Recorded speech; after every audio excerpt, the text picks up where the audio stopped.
भाई साहब, साल है 2026 और इंसान मंगल ग्रह पर जाने की सोच रहा है, लेकिन हम इंडियंस की सुई अभी भी यहीं अटकी है कि आ गाड़ी में पूरा खानदान और पड़ोसी की चाची कैसे फिट होंगी। अगर आपकी भी लाइफ का यही सबसे बड़ा दुख है तो टेंशन न लो। आज मैं लेकर आया हूं उन 12 गाड़ियों की लिस्ट जो 7 सीटर के नाम पर बिक रही है। कुछ तो वाकई में अच्छी हैं और कुछ में तो बस डिक्की में स्टूल रखकर 7 सीटर बोल दिया गया है। तो अपनी कुर्सी की पेटी बांध लो, क्योंकि आज हम इन गाड़ियों का एक्सरे करने वाले हैं। और हाँ, अगर वीडियो के बीच में हंसी आए तो हंस लेना, टैक्स नहीं लगेगा। और अगर अभी तक सब्सक्राइब वाला बटन नहीं दबाया है तो भाई क्या कर रहे हो, दबा दो, फ्री है।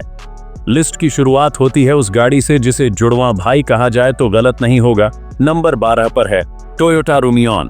भाई सीधे शब्दों में कहें तो ये मारुति आर्टिगा है जिसने टोयोटा का महंगा वाला परफ्यूम लगा लिया है।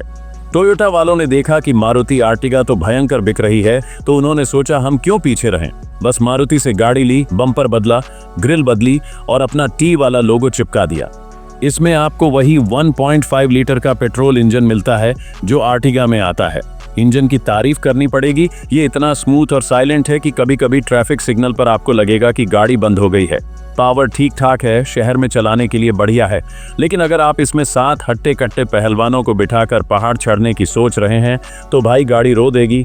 लोग इसे क्यों खरीदते हैं? सिर्फ एक वजह से, टोयोटा की सर्विस। मारुति के सर्विस सेंटर में जहां मछली बाजार जैसा शोर होता है, वहीं टोयोटा वाले आपको राजा की तरह ट्रीट करते हैं। लेकिन सच ये है कि आप आर्टिगा के लिए ही एक्स्ट्रा पैसे दे रहे हैं। इसका इंटीरियर, स्पेस, कंफर्ट सब कुछ मारुति वाला है। अगर आपको वेटिंग पीरियड से नफरत है और टोयोटा का बैज चाहिए ताकि पड़ोसियों को लगे कि आपने महंगी गाड़ी ली है, तो ही इसे लेना, वरना ये 12वें नंबर पर ही जचती है। 11वें नंबर पर है मिडिल क्लास परिवार का सबसे बड़ा सपना, रेनो ट्राइबर। भाई इस गाड़ी को बनाने वाले इंजीनियर को 21 तोपों की सलामी मिलनी चाहिए। 6 से 8 लाख के बजट में जहां दूसरी कंपनियां ढंग की हैचबैक भी नहीं देती, रेनो ने वहां पूरा 7 सीटर जहाज खड़ा कर दिया है। ये गाड़ी उन लोगों के लिए वरदान है जो बाइक से कार पर शिफ्ट होना चाहते हैं, लेकिन बजट उनकी जेब काट रहा है। लेकिन भाई सस्ती है तो कुछ तो लोचा होगा। इसका सबसे बड़ा माइनस पॉइंट है इसका 1 लीटर का नन्हा मुन्ना इंजन। जी हाँ, 7 सीटर गाड़ी और इंजन इतना छोटा। जब इसमें 7 लोग बैठते हैं और ऐसी चालू होता है तो गाड़ी की जान निकल जाती है। ओवरटेक करते समय आपको ऐसी बंद करना पड़ता है और हनुमान चालीसा पढ़नी पड़ती है। ये गाड़ी हाईवे के लिए नहीं, शहर में सब्जी लाने और बच्चों को स्कूल छोड़ने के लिए बनी है। फिर भी ये इस लिस्ट में क्यों है? इसके स्पेस मैनेजमेंट की वजह से। इसकी सीटें आप निकाल सकते हो, मोड़ सकते हो, यहाँ तक कि पूरी 3rd रो को निकालकर घर पर रख सकते हो और इसे 5 सीटर बना सकते हो। सेफ्टी में भी इसे ग्लोबल एनकैप में 4 स्टार मिले थे, जो टीन के डिब्बे जैसी दिखने वाली गाड़ियों के लिए बहुत बड़ी बात है। अगर आपका बजट टाइट है और ईगो छोटा है तो ट्राइबर बेस्ट है।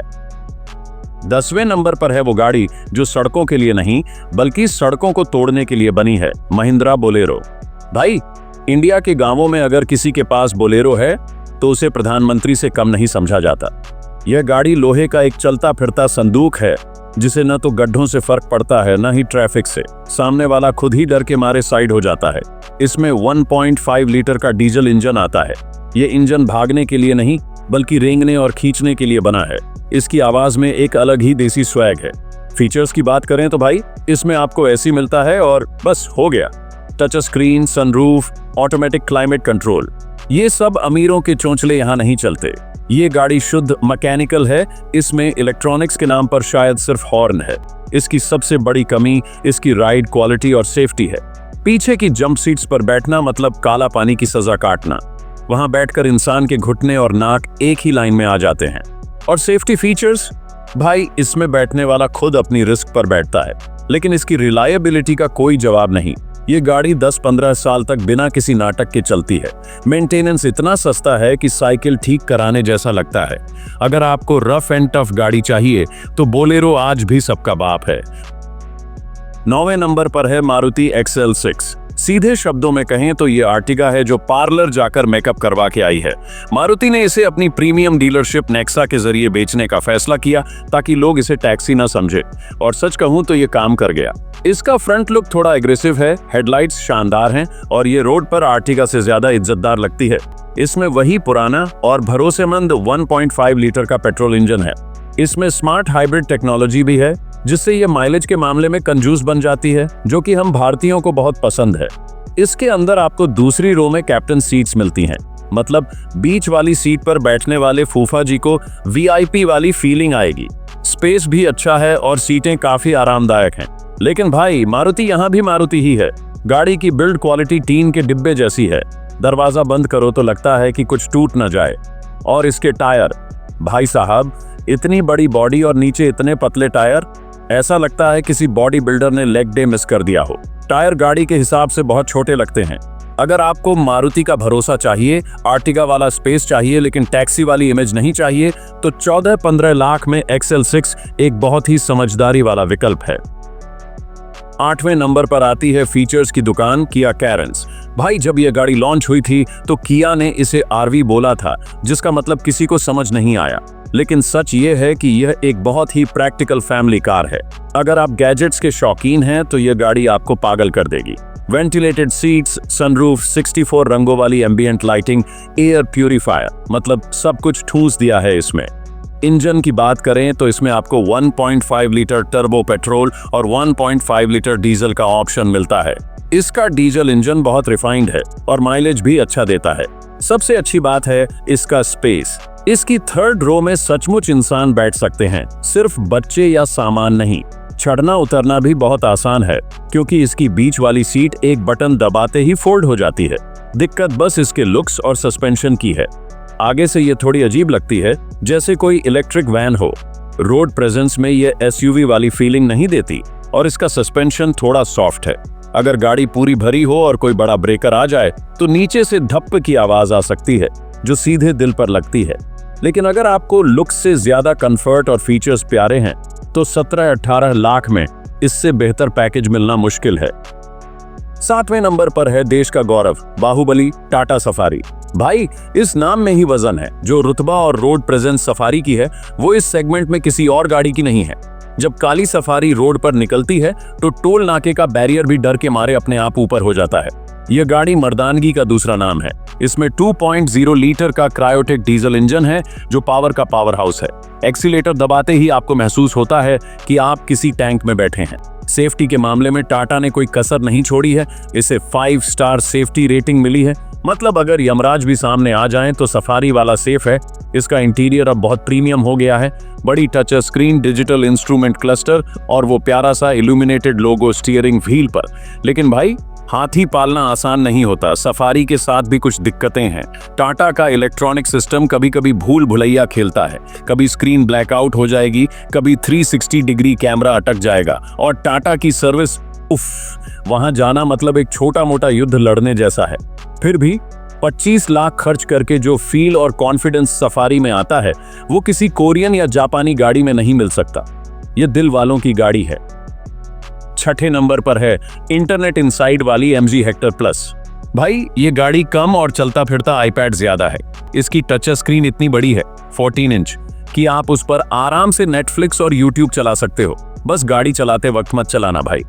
MG ने इसमें फीचर्स की बाढ़ ला दी है। ये गाड़ी आपसे बातें करती है, हेलो MG सनरूफ खोल दो, और ये खोल देगी। इसमें आपको 2.0 लीटर का डीजल इंजन जो जीप वाला ही है और 1.5 लीटर का पेट्रोल इंजन मिलता है। कंफर्ट के मामले में यह गाड़ी सोफा ऑन व्हील्स है। इसका सस्पेंशन इतना सॉफ्ट है कि शहर के गड्ढों का आपको पता भी नहीं चलेगा। सीटें इतनी मुलायम हैं कि इसमें बैठते ही नींद आने लगती है। यह उन लोगों के लिए है जो रफ ड्राइविंग नहीं बल्कि सुकून वाली ड्राइव चाहते हैं। लेकिन इसका सबसे बड़ा माइनस पॉइंट है इसका पेट्रोल इंजन का माइलेज। भाई साहब यह गाड़ी पेट्रोल पीती नहीं, गटकती है। शहर के ट्रैफिक में यह आपको मुश्किल से 7 या 8 का माइलेज देगी। अगर आप पेट्रोल वाला मॉडल ले रहे हो तो साथ में एक पेट्रोल पंप भी खरीद लेना। डीजल इंजन बेहतर है लेकिन उसमें ऑटोमेटिक गियरबॉक्स नहीं आता। 20-22 लाख में अगर आपको लग्जरी और गैजेट्स चाहिए तो हेक्टर प्लस एक शानदार ऑप्शन है। 5वें नंबर पर है भारत की धड़कन और मिडिल क्लास की असली साथी मारुति आर्टिगा। भाई ये गाड़ी इंडिया में इतनी कॉमन है कि अब तो मारुति वाले भी गिनना भूल गए हैं कि कितनी बेची। चाहे ओला उबर हो, टूरिस्ट टैक्सी हो या शर्मा जी की जॉइंट फैमिली, सबके पास आर्टिगा है। और हो भी क्यों ना, ये सबसे ज्यादा वैल्यू फॉर मनी प्रोडक्ट है। इसमें 1.5 लीटर का इंजन और साथ में फैक्ट्री फिटेड CNG का ऑप्शन मिलता है। भाई CNG पर यह गाड़ी लगभग फ्री में चलने जैसा फील देती है। इसका माइलेज सुनकर आपकी आंखों में खुशी के आंसू आ जाएंगे। स्पेस बढ़िया है, एसी एकदम चिल्ड है और मेंटेनेंस का खर्चा इतना कम है कि आप पिज्जा खाने में ज्यादा पैसे उड़ा देते होंगे। यह गाड़ी एक आदर्श बहू की तरह है, कम खाती है, काम ज्यादा करती है और कभी शिकायत नहीं करती। हाँ, इसमें स्वैग नाम की चीज जीरो है। इसे लेकर आप टशन नहीं मार सकते। रोड पर लोग इसे टैक्सी ही समझते हैं और हाथ देकर रोकने की कोशिश करते हैं। सेफ्टी में यह भी 3 स्टार लेकर बैठी है, मतलब राम भरोसे। लेकिन जब बात आती है अपनी गाड़ी कमाई को सही जगह लगाने की, तो 10.5 लाख से शुरू होने वाली आर्टिगा का कोई मुकाबला नहीं है। चौथे नंबर पर है यूपी, बिहार और हरियाणा का सिस्टम महिंद्रा स्कॉर्पियो क्लासिक। ये वही पुरानी स्कॉर्पियो है जिसे महिंद्रा ने नए कपड़े पहना दिए हैं, लेकिन आत्मा वही पुरानी गुंडागर्दी वाली है। भाई, इस गाड़ी को लोग कंफर्ट के लिए नहीं, दहशत के लिए खरीदते हैं। काली स्कॉर्पियो, काले शीशे और ऊंची आवाज में बजते गाने, यही इसकी असली पहचान है। इसमें 2.2 लीटर का M-Hawk इंजन है जो इतना टॉर्क देता है कि आप इसे दूसरे गियर में भी उठा सकते हो। यह इंजन बहुत रिफाइंड हो गया है, लेकिन फीचर्स के नाम पर इसमें आपको बाबा जी का ठुल्लू मिलता है। सनरूफ नहीं है, ऑटोमेटिक नहीं है, सेफ्टी फीचर्स बस नाम के हैं। और इसकी राइड क्वालिटी ऐसी है कि अगर आप पीछे बैठे हैं और गाड़ी गड्ढे में गई तो आपकी रीढ़ की हड्डी हिल जाएगी। गाड़ी इतनी उछलती है कि पेट का पानी लस्सी बन जाए, फिर भी ये धड़ल्ले से बिकती है। क्यों? क्योंकि रोड प्रेजेंस, जो इज्जत और रास्ता स्कॉर्पियो को मिलता है, वो BMW को भी नहीं मिलता। ये गाड़ी रफ एंड टफ है, गांव देहात में कहीं भी घुस जाती है। अगर आपको पावर और भौकाल चाहिए और आपकी कमर मजबूत है, तो 17 लाख में स्कॉर्पियो क्लासिक ही राजा है। तीसरे नंबर पर है legend Toyota Innova high cross. भाई, इनोवा नाम ही काफी है। लोग कहते हैं कि इंसान बूढ़ा हो सकता है, लेकिन इनोवा का इंजन कभी बूढ़ा नहीं होता। ये गाड़ी एक इमोशन है। अब ये नए अवतार में हाइब्रिड बन गई है, मतलब 2.0 लीटर इंजन के साथ बैटरी का संगम। इसका सबसे बड़ा जादू है इसका माइलेज। इतनी बड़ी भारी भरकम 7 सीटर गाड़ी और माइलेज 20 से 22 का, ये चमत्कार से कम नहीं है। कंफर्ट के मामले में इनोवा का कोई तोड़ नहीं। आप इसमें बैठकर कश्मीर से कन्याकुमारी चले जाओ, थकान का नाम नहीं होगा। इसकी कैप्टन सीट्स में बैठकर लगता है कि आप बिजनेस क्लास फ्लाइट में हैं। रीसेल वैल्यू इतनी तगड़ी है कि 5 साल चलाकर बेचोगे तो भी उतने ही पैसे मिल जाएंगे जितने में खरीदी थी। लेकिन भाई, कीमत सुनकर दिल बैठ जाता है। टॉप मॉडल 35 लाख का, और 35 लाख देने के बाद भी इंटीरियर में प्लास्टिक की क्वालिटी ऐसी है जैसे किसी सस्ते खिलौने की हो। डैशबोर्ड पर हार्ड प्लास्टिक देखकर गुस्सा आता है। और इसका वेटिंग पीरियड इतना है कि आपने आज बुक की तो डिलीवरी शायद 2027 में मिले। लेकिन अगर जेब में पैसा है और मन की शांति चाहिए तो इनोवा से बेहतर कोई नहीं। और भाई साहब, अब दिल थाम कर बैठिए। नंबर 2 पर है अभी अभी लॉन्च हुई ताजा तरीन महिंद्रा XUV 7XO। ये असल में XUV 700 का ही एक नया, ज्यादा फंकी और मॉडर्न अवतार है, जिसे खास तौर पर यूथ और टेक लवर्स के लिए बनाया गया है। इसमें वही खूंखार 2.0 लीटर पेट्रोल और 2.2 लीटर डीजल इंजन के ऑप्शन हैं जो रॉकेट जैसी पावर देते हैं। लेकिन असली खेल अंदर है। भाई साहब, डैशबोर्ड पर 3 स्क्रीनें, एक ड्राइवर के लिए, एक बीच में और एक पैसेंजर के लिए। मतलब अब लॉन्ग ड्राइव पर बीवी आपको तंग नहीं करेगी, वो अपनी स्क्रीन पर अपनी फेवरेट वेब सीरीज देखेगी। इसमें डॉल्बी एटमॉस का 3D साउंड सिस्टम है। गाने ऐसे बजते हैं जैसे गाड़ी के अंदर कॉन्सर्ट चल रहा हो। महिंद्रा ने इसमें लेवल 2 ADAS दिया है, मतलब गाड़ी खुद ब्रेक लगाती है, खुद लेन में चलती है। इसका सनरूफ, जिसे ये स्काई रूफ बोलते हैं, इतना बड़ा है कि पूरा खानदान बाहर मुंडी निकाल सकता है। 540 डिग्री कैमरा गाड़ी के नीचे का भी दिखता है। मेमोरी सीट्स और गजब का लुक। यह गाड़ी 25 से 30 लाख के बजट में वो सब देती है जो 1 करोड़ की गाड़ियों में मिलता है। अगर आपको टेक्नोलॉजी, स्पीड और शो ऑफ करना पसंद है तो 7XO आपके लिए ही बनी है। पड़ोसी जल के राख हो जाएंगे। और भाई साहब, नंबर 1 पर हमेशा की तरह एक ही बेताज बादशाह है, टोयोटा फॉर्च्यूनर। चाहे दुनिया इधर की उधर हो जाए, चाहे नई गाड़ियां आ जाएं, लेकिन फॉर्च्यूनर की जगह कोई नहीं ले सकता। इंडिया में यह गाड़ी ट्रांसपोर्ट के लिए नहीं, पावर और रुतबा दिखाने के लिए खरीदी जाती है। अगर आपके पास फॉर्च्यूनर है तो लोग मान लेते हैं कि आप कोई बहुत बड़े आदमी हैं। इसका 2.8 लीटर का इंजन इतना पावरफुल है कि लगता है ट्रेन का इंजन लगा दिया है। ये पहाड़, नदी, नाले सबको प्लेन रोड समझती है। इसकी रिलायबिलिटी ऐसी है कि यह गाड़ी आपके पोतों तक चलेगी। लेकिन अगर हम फीचर्स की बात करें तो 50-60 लाख खर्च करने के बाद भी आपको क्या मिलता है? कुछ नहीं। सनरूफ नहीं है, 360 डिग्री कैमरा नहीं है। एडास के नाम पर मजाक कर रहे हो क्या? इंटीरियर भी एकदम बेसिक है। इसका राइड कंफर्ट ऐसा है कि हर छोटा गड्ढा आपको अंदर महसूस होगा। गाड़ी हिलती डुलती रहती है, लेकिन फिर भी यह नंबर 1 है। क्यों? क्योंकि यह सिस्टम है। ये गाड़ी टूटती नहीं है, ये सामने वाली चीज को तोड़ देती है। इसकी रीसेल वैल्यू सोने से भी ज्यादा है। अगर आपके पास अंधा पैसा है और आपको किसी की नहीं सुननी, बस दुनिया को अपनी ताकत दिखानी है, तो भाई फॉर्च्यूनर ही राजा है, बाकी सब प्रजा हैं। तो दोस्तों, ये थी 2026 की टॉप 12 7 सीटर गाड़ियां। उम्मीद है आपको समझ आ गया होगा कि आपको अपनी मेहनत की कमाई कहां आग लगानी है। भाई, स्क्रिप्ट लिखने में दिमाग का दही हो गया। अब आपका फर्ज बनता है कि वो सब्सक्राइब वाला बटन ऐसे दबाओ जैसे साली की शादी में डीजे का बटन दबाते हो। कमेंट में बताओ कि इनमें से कौन सी गाड़ी यमराज की मौसी है और कौन सी इंद्रदेव का रथ। वीडियो को लाइक करो, शेयर करो अपने उन कंजूस दोस्तों के साथ जो अभी भी ऑल्टो में 7 लोग घुसाने की कोशिश कर रहे हैं। मिलते हैं अगली वीडियो में, तब तक ड्राइव सेफ। जय हिंद। तो अगर आप लोगों को वीडियो पसंद आया तो वीडियो को लाइक एंड शेयर करिएगा और चैनल को सब्सक्राइब करिएगा। Thank you.